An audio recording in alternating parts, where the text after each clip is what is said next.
Shalom, bon Erev Shabbat, Kedoshim. La paracha commence, Kedoshim tihiu. Soyez saints, Ki Kadosh ani Hashem, car je suis saint, moi Hashem. Et là, on a trois sujets. Kedoshim tihiu. Tout de suite après, la Torah dit, Ish imo ve'aviv tiraou. Chaque homme craindra sa mère et son père. Et la troisième mitzvah, Shabtotai tishmoru, vous garderez mes Shabbats. Il y a de nombreuses mitzvot dans cette paracha. Mais elle commence avec ces trois premiers qui se suivent. Quel est l'enseignement et quel lien y a-t-il entre soyez kadosh, craignez et respectez vos parents et faire le Shabbat, ou le rapport. En fait, l'un amène l'autre et l'un aide à réaliser l'autre. Le premier, c'est kedoshim. Qu'est-ce que ça veut dire kedoshim? Ça, on a expliqué plusieurs fois, être séparé. Être différent. Mais différent sur quoi? Sur les choses qui paraissent les mêmes. Si c'est pour des choses de générales, on n'a pas besoin. On est évidemment différent des nations, comme dit le texte. Mais ici, la Kedusha, c'est dans des choses qui ressemblent à tout le monde et on le fait différemment.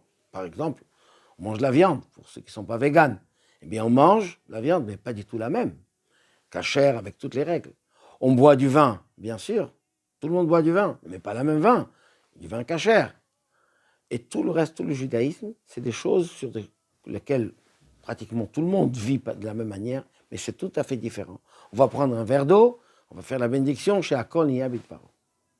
Et c'est ça la Kedoshim. Kedoshim, c'est amener la Kedusha, la sainteté, dans la vie de tous les jours, dans les actions qui peuvent paraître identiques, profanes.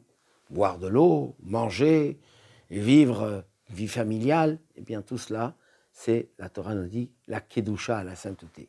Et pourquoi? Parce que Kadosh Ani, je suis saint, eh bien vous devez être saint. Mais comment on fait pour le transmettre? Ish imo ve'aviv tirao, la suite. Tout ça c'est très bien si on le fait et on le transmet à nos enfants. On le transmet à les générations futures. Si on le fait pour soi-même, on voit beaucoup de parents comme ça, eux-mêmes ils pratiquent, etc. Les enfants, bon, ils feront... Non. C'est la transmission, le respect des parents, c'est-à-dire les parents vont transmettre à leurs enfants, les enfants recevoir des parents. Et ainsi, comme on a vu dans la Haggadah, il n'y a pas si longtemps, où la Torah parle aux enfants. On fait tout pour que les enfants posent des questions, pour qu'on puisse transmettre. Tout cela que nous avons reçu, comment on l'a reçu? Parce que nos parents l'ont transmis.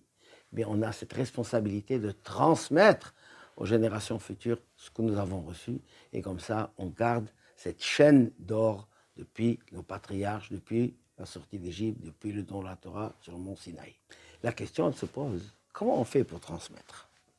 C'est pas évident. On entend toujours. D'accord, c'est très bien de dire ça. Comment on fait à transmettre aux générations futures, aux jeunes, auxquels ils se trouvent dans ce monde dans lequel on vit? Comment on peut leur transmettre? Bien la réponse de la Torah, et Shabtotai tishmoru, vous garderez mes Shabbats. C'est quoi la notion du Shabbat? Le principe du Shabbat, c'est que le monde matériel est secondaire et soumis au monde spirituel. Quand la Torah te dit 6 jours tu travailleras, et le 7e tu arrêteras, certains disent mais le Shabbat c'est le jour où il y a les meilleures affaires.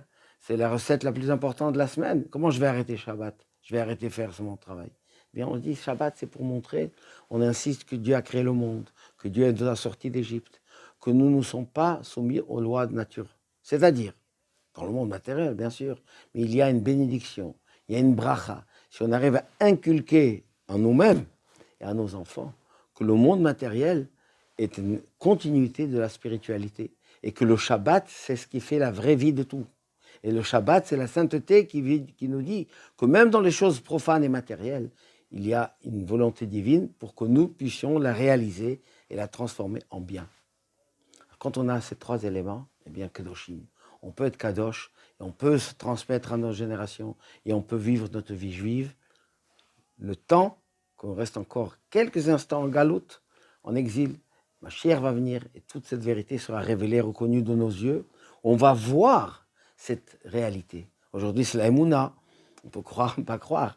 Dire, ah, si je vais faire mes Shabbats, je vais perdre. Pas du tout, jamais. Au contraire, on va gagner. Mais c'est la Emouna. Quand Mashiach reviendra, on verra que c'est la vérité. Et ça, c'est l'idée de la Torah, Kedoshim Tehiu. Nous sommes là pour être Kadosh, parce que Dieu est Kadosh, et amener la sainteté dans le monde. Shabbat Shalom ou Mevorach.